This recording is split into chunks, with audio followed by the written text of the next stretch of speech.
Hello, everyone, and welcome to Geek and a Nerd.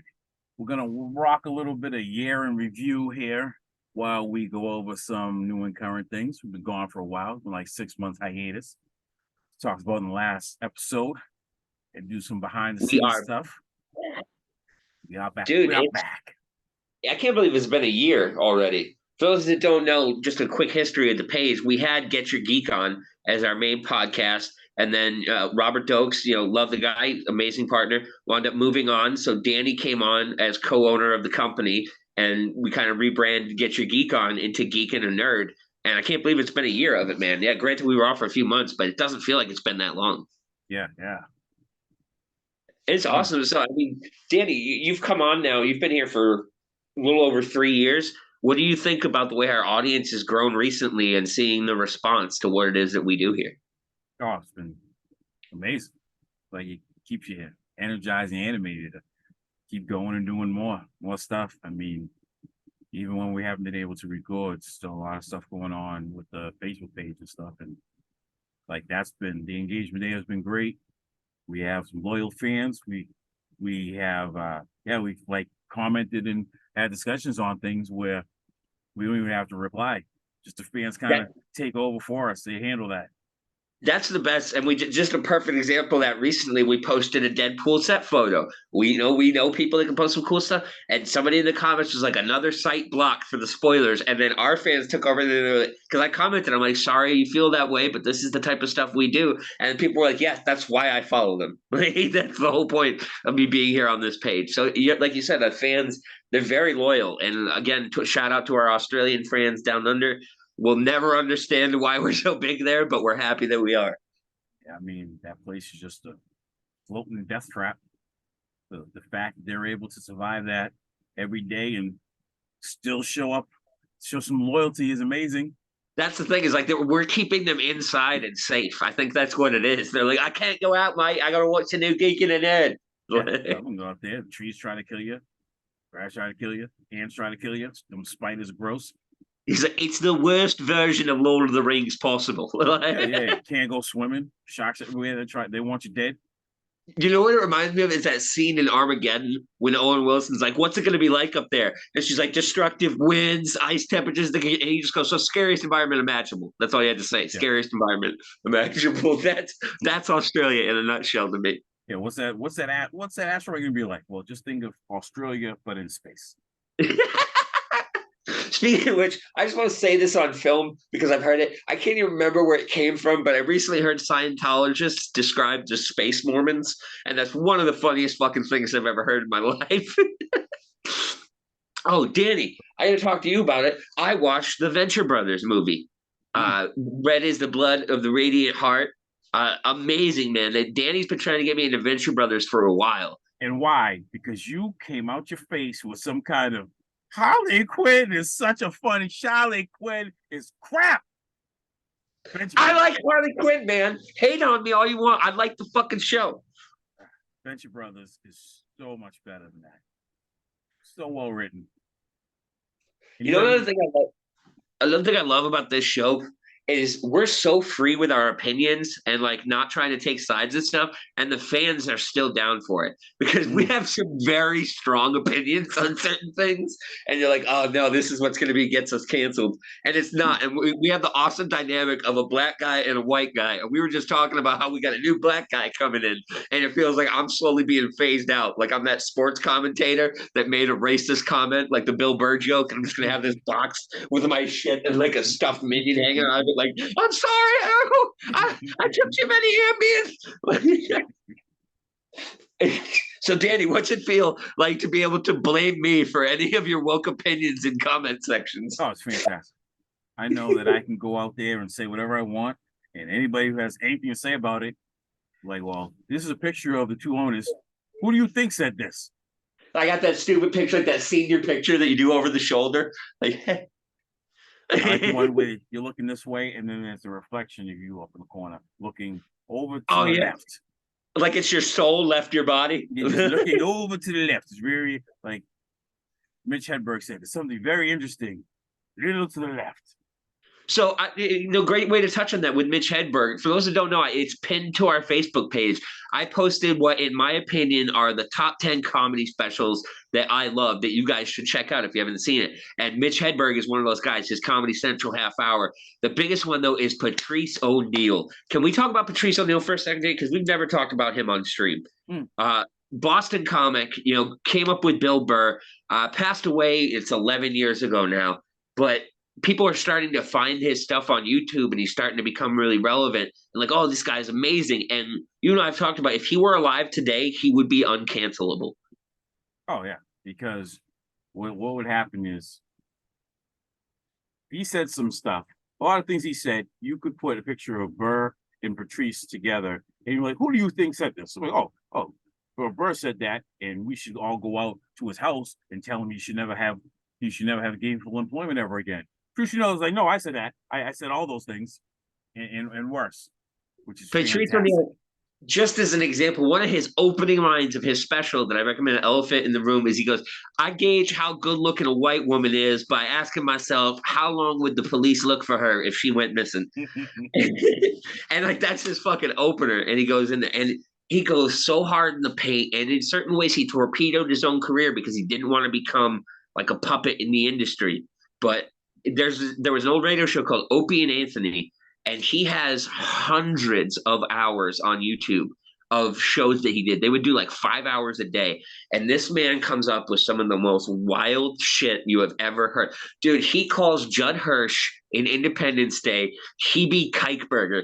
It's like the Jewish name. And it is what he had like the most infectious laugh. His fucking laugh would make you laugh, even if what he was saying. You would hear him in the background of other people's stuff, but it was him laughing and at then Kevin Hart himself. Yeah, exactly. And laughing at himself. And then Kevin Hart tells a story where he threw a phone book up on stage at him. He's like, read that. It's better material than what you're doing.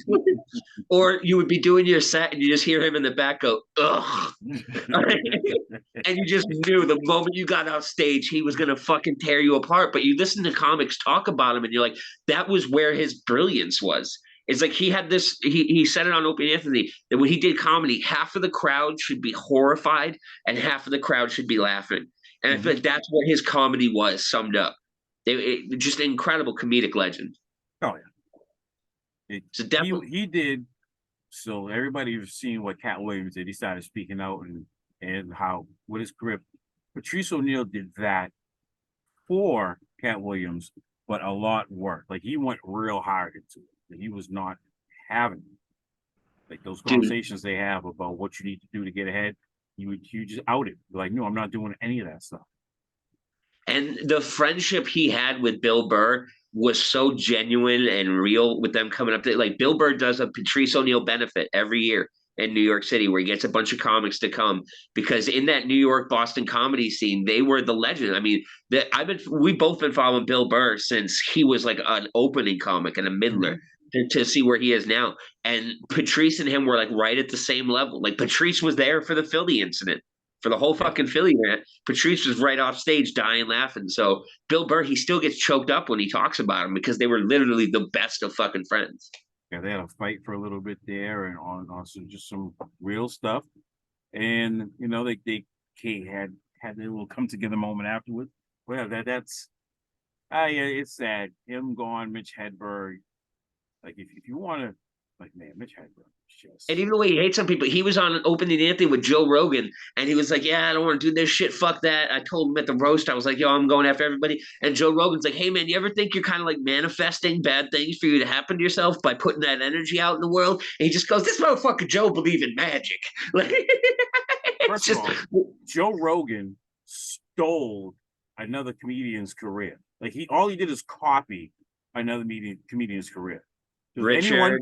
If anyone has ever watched Law and Order, you know the character Munch. Munch started on a show called Homicide: Life in the Streets. Which I didn't know. You educated me on that. So that character is actually a crossover character into the SG. They did a couple of crossovers. And the guy you liked on Brooklyn Nine-Nine, he was the lead detective of Homicide: Life in the Streets. Yep, Andre Brower. In the box, you crack. That was a deal. Munch's deal on Law and Order and his comedy and his life pretty much was conspiracy theories. He's a very intelligent individual, but he didn't shove his intelligence down your throat. Here's the difference between Dennis Miller and Jon Stewart. That's equally actually intelligent. Jon Stewart says things in a way that everybody can understand what he's saying. Dennis Miller says things in a way to just show how smart he is by making these abstract references to things nobody ever cares about or should ever be concerned about. they have it in my head where my Jon Stewart is Richard Belzer light. He's like Diet Richard Belzer. Like that's what Richard Belzer does. So what Joe Rogan does is copied all the conspiracy theory stuff without having the natural talent and intelligence. So he just says big words and he talks in circles that actually go nowhere. But these morons watching, like, oh, Joe Rogan, look at, and they had, who's that moron from England that cries a lot and thinks he's smart, pseudo intellectual. Brian Cox. No, not that. His daughter. He had a podcast. He does it with his daughter. He's a more. He cries like all the time. What's his name? I'm bad with names. I have no idea. Google it real quick. Google British host with daughter podcast. I'm gonna Google. Are you talking about Russell Brand? Russell Brand? No, he's just a moron. I mean, everybody knows he's an idiot. Like that's not how to tell. With his, I used to be on the left, but then the left left me. I'll tell you right now, the people don't want you to know, Danny. The vaccine is actually laced with microchips that the government's going to use to track you. He's a psychiatrist. They pulled his license because he was talking. Jordan Peterson. Yeah, Jordan Peterson. Okay, he's Canadian. He's Canadian, not British. That's why I didn't Canadian. Get it. Oh, yeah. Well, dude, you can't tell he's Canadian. He talks like this. Like, first of all, okay, Donnie, it's like they don't want you to know that their pronouns are going to get me kicked out because now my because he's always whining and crying like a 2-year-old girl. He's horrible. No one sheds more tears than that guy. He's an idiot. So he went on Joe Rogan. People don't understand that you are highly intelligent, but you don't. Whoa! Hit like the fucking smart. First of all, no, he's not smart. You're an idiot too. Just because you go to school, this is the difference between smarts and intelligence. Smart. Elon Musk is smart. The man went to college. He knows his stuff. Is he intelligent? No, he's an idiot. To quote Kevin Hart right now, don't just blow by what you just said like you didn't just say what you just said. That was an incredible Jordan Peterson impression you just fucking did. I've never heard you do impressions. That was fucking great. Yeah, I don't do them. I hate that guy. He's so bad. Dude, you got to answer the phone like that one day. Like, hello? Yeah, I'm just sitting here deciding on my pronouns. Like, you got to use really big words that are nonsensical and have absolutely no point to what you're saying. That's what he does. That's what Joe Rogan does. So when these two great minds of stupidity meet together, they create just a vortex of more it's so good. It's so good to watch because it's so bad. And to anybody wondering why there is a minion right here, first of all, that's none of your damn business, and I thank you to stay out of my personal affairs. And if you know what movie that's from, comment below because I love it. But if you notice, Danny's got a baby Grogu in the background. I got my minion. We both have our little fucking stuffed animals that we like in here, and we don't need to tell you why. That's none of your goddamn business. No, I'm just kidding. That's why. What's he doing? He's looking over to the right because there's something very interesting over there.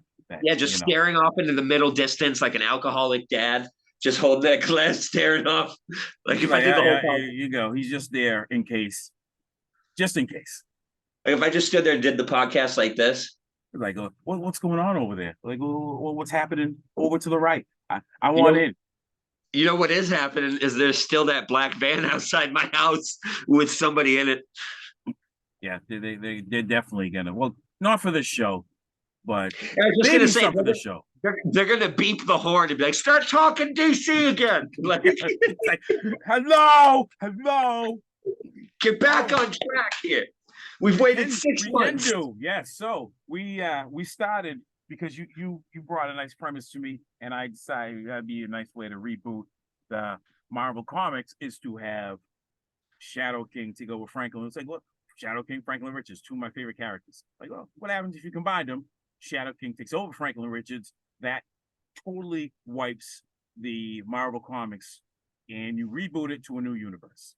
And I highly recommend, Danny, we should repost it and pin it, our pitch video of that Marvel What If, because first of all, I think I made one of the coolest fucking comic covers Oh for yeah. that. The image I made for that is fucking incredible. But we talked about that, and the genesis of that was you and I. It was the night of Woke Andy. Great day. It was the night the Woke Andy shit went down. We had like a talk while we were watching all the retweets and everything, and came up with the what if Shadow King took over Frank and Richards? And Danny had like the fucking Guinness light bulb in his head. He was like, "Brilliant!" And he's like, "We had a fucking." I have just devised within this moment in time the entire destruction of the Marvel comic universe and the reboot. And it's real funny because then a second van was outside the house. So I feel like we had Marvel tapping into it. Hey, get over here. You got you. I mean, I know that we don't like you guys, but you may want to check this out. I'm just saying. Yeah, it's like you found money on the ground and you tell that random stranger, like, "Hey, man, there's thousands of dollars out here, and these guys are gonna just make sure you change it a little bit." Unlike James fucking Gunn. Yes. Don't James Gunn it. That's when you copy something exactly and don't change anything. It's now a verb. You know what's crazy is they still have not officially announced that it's Blackest Night, but the way they're setting everything up and casting everything, first of all, it's Blackest Night. And then the biggest giveaway was last week when they said, yeah, after Superman Legacy, the first thing we're doing is the Lantern Show. Which is exactly what we said.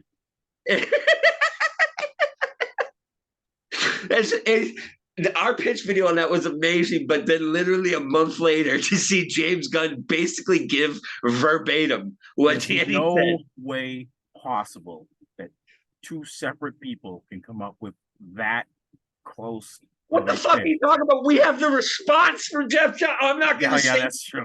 That's true too. I'm just going to say we saw it. We know it exists. I'm not going to say we don't know. Wait, and that's the end of the sentence. The pause was like there was more. There's nothing else. I'm just gonna let that hang out there. I'm just gonna say that. The response to me goes, "Yeah, we've seen it. I'm not gonna say we didn't use it, but I'm not gonna say we didn't either." You suck. And then the best part is at the end of the video when James Gunn goes, "This storyline, chapter 1, is going to be told over the next 7 to 10 years." Like, oh my goodness! You could have said 5 to 7, 6 to 10. 8 to 12. No. It's too scary how verbatim that is. So yeah, I think that there's some people in vans that are very happy that we're back to podcasting.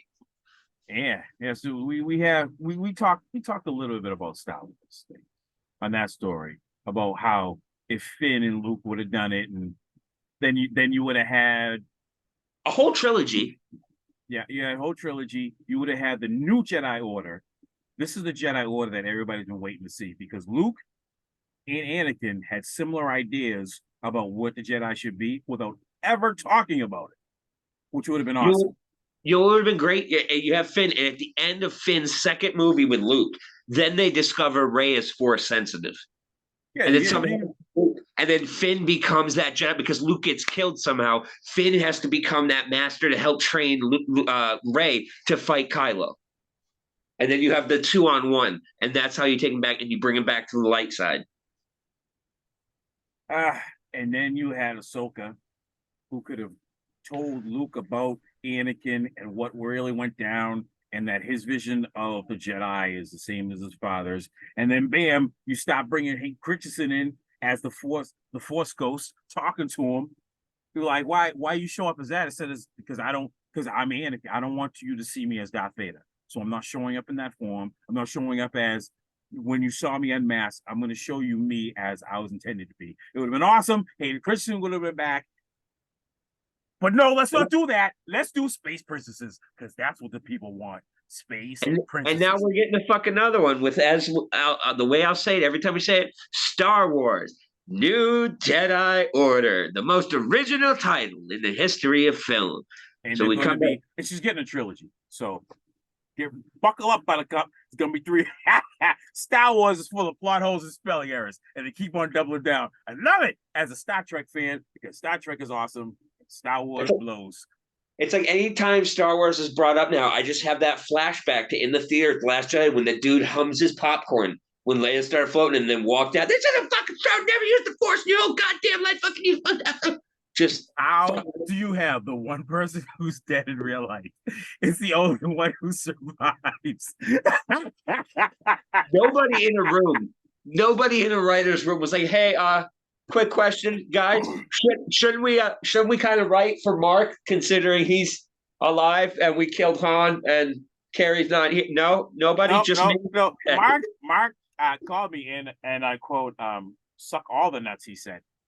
So apparently he's not coming back. So I don't know what you guys did or said, but yeah, he's done.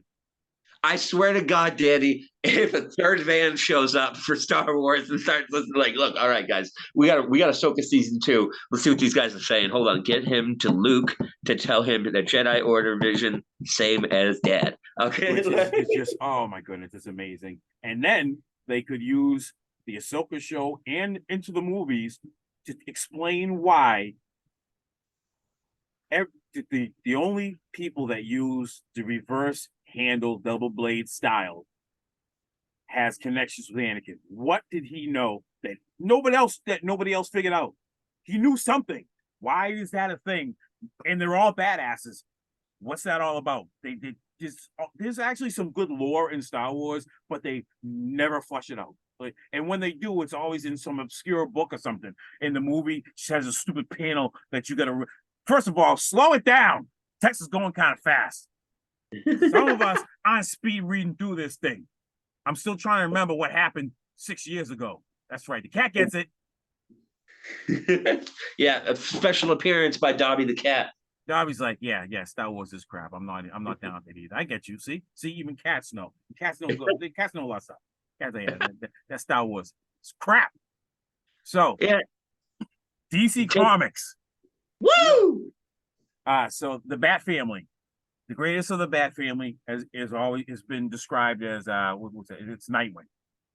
That's everybody's darling. So first of all, I'm a Damian Wayne guy. He's a little dick. Yeah, he's that kid.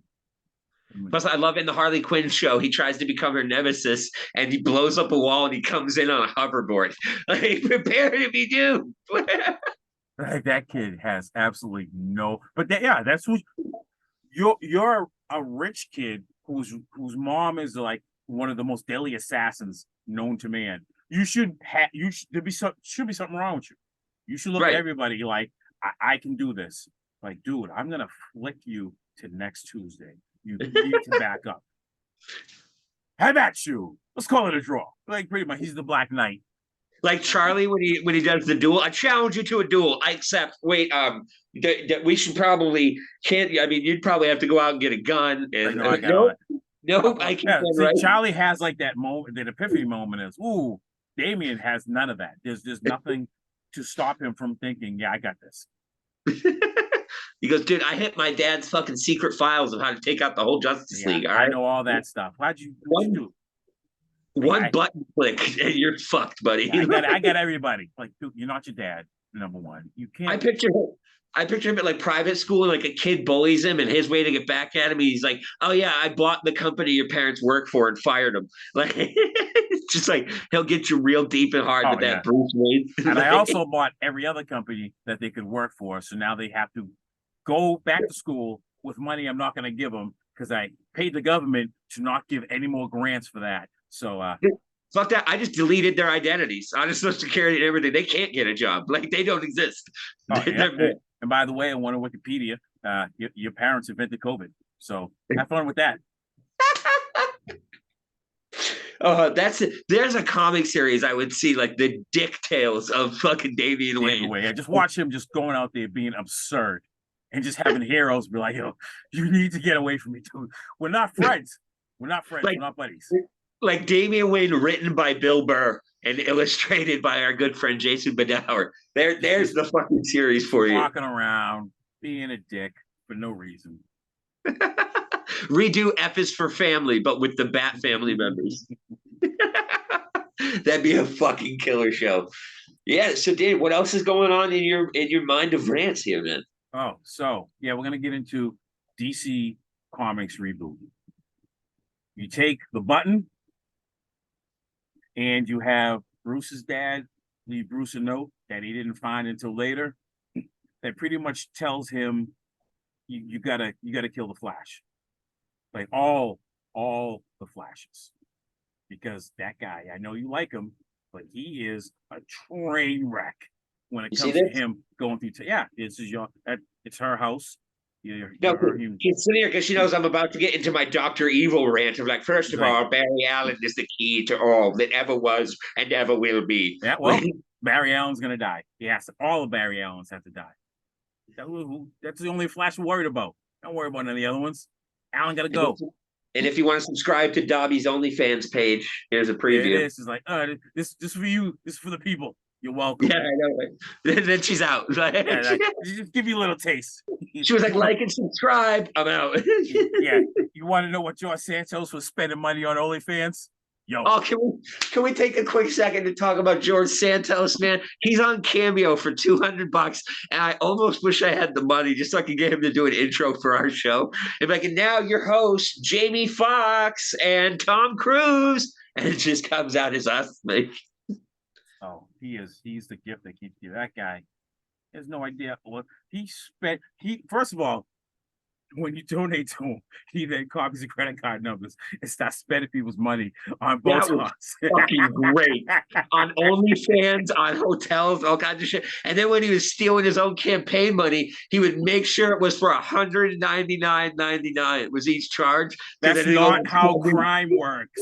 It's not how any like what's that old commercial? Yeah, I posted them. That's not how it works. That's not how anything works. Like Harrison Ford, that's not how the Force works. That's not how, like, dude, wow. Yeah, he's not right. It's like this dude, it's lovable idiocy. And then as he was getting expelled, as they were voting, first of all, like John Oliver show, he put his coat on early. He was fucking ready to be out. He didn't put his sleeves through it. He walked out like, oh, dude, that's not how you wear an overcoat. Unless this is not the 60s crime thriller noir. Yeah, like, it looks like he wore the overcoat like a dude that's about to pull it open and flash you. just kind of like, what are you doing? Didn't listen to anybody. He's like, yeah, I know we're getting kicked out. And then he leaves. He goes, I didn't want to be here. No way. First of all, you said you weren't going to leave willingly. Then you said you were going to go for re-election because you wanted to come back. So now suddenly you don't want, I don't want to be there. Dude, watch, he's going to start running again under his other name, Anthony DeVolder. He's like, vote for me. I'm not George Santos. Just put on a wig, put the dress on, run as a woman. Go full Medea. Go Medea with it. Yeah, and then just say they don't want me because I'm a proud Jewish Hispanic woman. Jewish Hispanic woman. They just can't handle it. Cut to Alex Jones, like, I'm telling you right now, first of all, okay, this lady here, Miss DeVolder, is going to do amazing things for the state of New York. I have the documents right here. And as you can see, no, she was not George Santos. She may have a penis, but it is not Hispanic.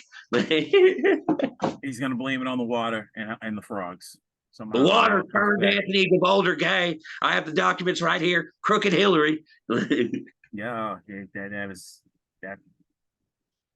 amazing. All right, back to the world of comics. Yes. So we have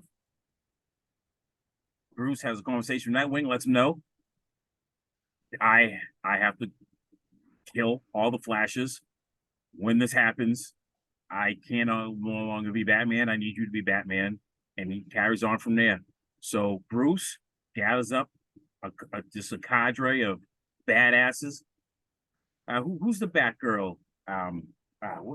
Which one? You're not talking about Barbara. No. Who's the one? Are you talking about Carrie? Cassandra. Yeah. So you need some like other killers to go with you, and they just travel. Lucius Fox. So Lucius Fox is Batwing.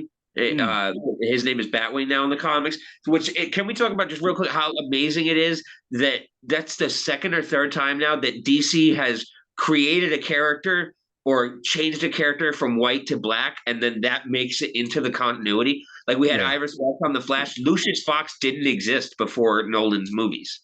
Hmm. as his gadget guy. So now he's actually in the comics. He's younger than Morgan Freeman's character. Yeah. That's why he's able to pick up the bat suit. But it's so fucking cool that he's in there. And it makes sense for him that when Batman goes away, he had to take up a mantle to help fucking Nightwing and Damian. Yep. And you bring your little cadre out, you travel through, and you leave the main Barry in the main Earth as the last one. Because that gets cool, he's the main dude, and we're gonna establish him as that dude. No, So that's the thing, is that Barry would eventually start feeling those other speedsters dying because it would open up more speed force for them to use, and he would be able to sense that. Mm-hmm. And he would know, but sooner or later it's coming. Right. And dude, you know who you put on that team with them is they recruit the Black Flash. Oh, nice. Who's always wanted to get him. Like, yeah. I'll give you your chance. Yeah, so that's the way they're even able to get into the Speed Force to find these flashes wherever they are in time and space. Is they have the Flash, and Batman engineers something so that they can go along with the Black Flash, and then maybe you have the Black Flash do a heel turn at some point where he actually flips it and wants to help save the Flash. Okay, your storyline was amazing, but I feel like the idea of just adding in Black Flash is like our Franklin Richards idea. Like, that's the fucking jelly to the peanut butter, because it makes total sense, right? Mm. Because he's the only one that can keep up with everybody. Like, he can even keep up with Barry. Yeah, and you need, and there's got to be a reason why everybody's not trying to stop Batman. Is, first of all, Batman.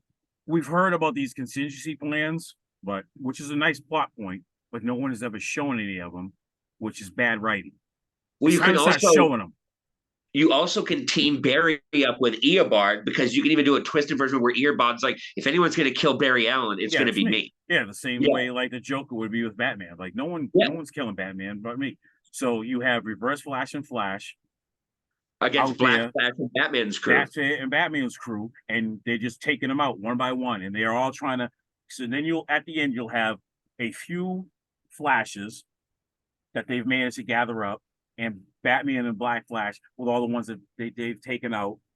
It's not even that. It's almost from Supernatural, because you can do the turn. So what you could do is, as they were off killing all these speedsters, what they didn't realize is they were actually making Barry stronger by allowing him to be able to use more of the Speed Force. So when they get to this final battle, he's supercharged up. And because Eobard runs in the negative Speed Force, and it's always equal to the Speed Force, he's getting stronger, as well as Black Flash kills them, because Black Flash uses the negative Speed Force. So it's feeding both. As Black Flash is killing a speedster, he's both giving power to Barry and Eobard. So you're charging them up this whole time, and that can be something that the Bat family didn't know. Yeah, they wouldn't even know about that, or else they would have. And then when they go into the battle, and I feel like your wild card character that you could have could be Godspeed, where he's the guy kind of playing both sides. You know what I mean? And also he can do it because he can split in two. He could be the best mold because he could be with both of them at once, and neither one would know. Would know, yeah, that he's there, and he's the only one that knows what the plan is and why, and has an understanding. But in the end, sides with Batman, like, we actually have to, because Barry will destroy the universe. First of all, all the universes. The van outside is losing their fucking minds right now, because we just gave them 2 years of comic story. Fucking brilliance. Like, I have to timestamp this and say, Danny, I'm going to work up a cover like the What If. Like, we have to do this storyline, because we just laced it together. What are your thoughts on Godspeed being that double agent? I like it. And it makes total sense with his, because he's the only speedster that can do that, because both his selves are independently thinking, but also linked like a hive mind. So he knows in real time what each plan what's happening. So they can wonder why. How was the Bat family able to keep killing these Flashes? Godspeed, because he knows what the Flash and Reverse Flash are thinking, and helps them kill a certain amount. But then he also helps Flash and Reverse Flash save certain ones. And it's also that he can put this last engagement together, let it play out, and take all the Speed Force, and he'll become the ultimate speedster.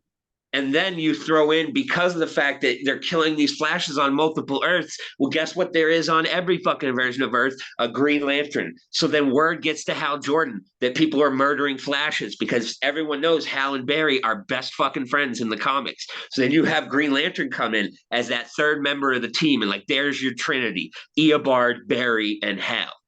And this will be what, some kind of flashpoint on Infinite Earths. Let's just end it. Fuck that. That's the title right there. Flashpoint on Infinite Earths. That's the fucking title of the series, Danny. We gotta flush that out. Like, you just had a brilliant idea with them taking out the Flashes, and then I contribute Godspeed and Black Flash, and somehow that gels perfectly. Like, this is a fucking 15 to 20 issue storyline. And you have Bruce's father show up because of the button, which starts the whole thing. And that's why Eobard is even more on Barry's side, because he's seen everything from the fucking button. And it comes to, at the very end, is what Godspeed. We got to figure out. There has to be a character, and I'm not sure which one of them would be the best one for it. But the end result is neither one of them gets what they want, because what they didn't realize is, in trying to kill all the barracks to save all the Earths, the way that they did it actually will warp the Infinite Earths in a way to create a whole new universe. So this allows you to take the parts you like, get rid of all the parts you don't like. So everything from the New 52 that people loved, all can come in. You know what I was thinking too? You have it so that Black Flash and Godspeed know they have to go after Max Mercury in the Speed Force, right? Because he lived there studying it. They go in there, they quote unquote kill him, and you think it's this big death. But what actually happens is he was able to harness Black Flash's negative Speed Force, and now he's stuck in the negative Speed Force, like a regular speedster would get stuck in the regular Speed Force. So this whole time he's in there, and he's learning how to control that the way he learned with the regular Speed Force. And then he comes out as that last wild card at the end when all hope looks lost, and he's the master of both forces now, and helps fucking unwind or redo whatever it is that sets up this new world. And we're bringing Plastic Man to Batman's side, because for some reason he's always let's talk about Batman's side. So who are you putting on his side? So let's say you got to assemble 4 to 5 members to go along with him. Plastic Man is there, but nobody knows he's at the very end. You got to have Mr. Terrific, because you're gonna need some tech. You have, I would say, Lex Godspeed. Luthor. Yeah, Lex is for preservation above all else. Well, I was thinking more so that he could help finance or supplement whatever tech that Batman needed. You know what I mean? Because he's got all the research labs and everything like that. So I guarantee you he's been doing some kind of Speed Force research. And this gets into what is Batman's contingencies for each hero, because I'm sick of hearing it without you showing me. Now we're going to see some of them, because he has to stop Superman, Wonder Woman. You know, you got to get Green Lantern away. So a lot of these guys you have to start taking off the board, and you have to start removing hey. So there you go. So you just wrote it. What it is as they travel to these other universes, Batman connects with the Batman of that universe and gets their contingency plans for that specific Flash in each universe. And then they use Godspeed and Black Flash to execute that fucking plan. So you need somehow to get most of the Green Lanterns out of the way. So you just have some kind of cosmic catastrophe that's what I'm saying. Like Murder World, that gets Superman out of. Okay, now Superman's gone. He has to take care of this. You know what you do, because if you want to go deep cuts with it, you cause some type of crisis with Mogo. Because when anything is compromised with Mogo, because he issues the rings and everything like that, all Lanterns are called in immediately to help deal with it. It's like, fucking leave wherever you are. You got to get to Mogo right now. Yeah, so we just have a planet killer at Mogo. Because Mogo, I don't know if you know this, Mogo, there are not alternate versions of Mogo. He's like Dr. Manhattan. He exists in every dimension of the Green Lantern Corps at once. Nice. But yeah, I love the idea that you use that so you get Lanterns off Earth, and Hal's the